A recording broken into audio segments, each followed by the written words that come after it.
Alors évidemment, bonjour à tous. Vous le savez, l'Euro a commencé, tout le monde en parle. Donc moi aussi je me suis pas privé, je vous ai préparé quelques graphiques sur le football. Ce premier graphique montre qu'est-ce que j'apprends en regardant le foot. En petite partie, les bases de ce sport, les règles, les tactiques, etc. Mais surtout, en grande partie, les bases de la comédie quand ils font semblant de se blesser. Ils jouent bien, hein. Souvent, j'ai remarqué que mon attention pendant le match dépendait beaucoup du débit de parole du commentateur. C'est-à-dire que la plupart du temps, je suis sur mon portable sans trop faire attention à ce qui se passe, et puis dès qu'il accélère le rythme, là, je vais commencer à regarder ce qui se passe, incroyable, messieurs, dames. Je fais bien le commentateur. Graphique suivant. Pourquoi j'écoute attentivement les commentateurs? Pour plusieurs raisons. En petite partie pour parfaire ma culture footballistique, un peu plus pour critiquer tout ce qu'ils disent, beaucoup plus pour ne pas rater la question du jour, mais surtout pour jouer au piccolo foot. Non, il a dit Griezmann, c'est à toi de boire. On enchaîne.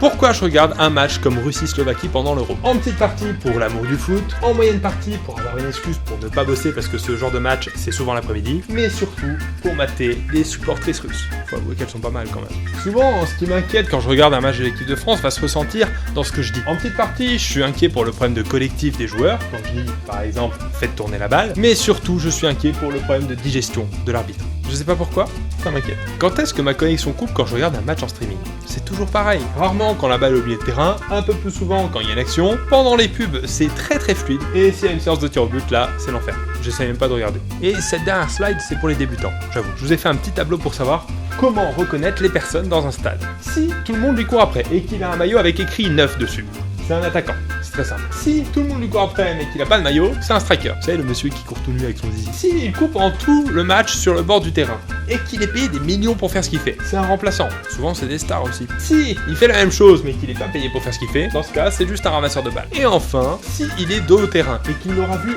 aucune action du match, eh bien le pauvre, c'est un stadier. En revanche, s'il est face au terrain et qu'il n'aura vu aucune action du match, c'est juste que c'est un supporter qui était complètement bourré en arrivant. Ça arrive au meilleur, hein.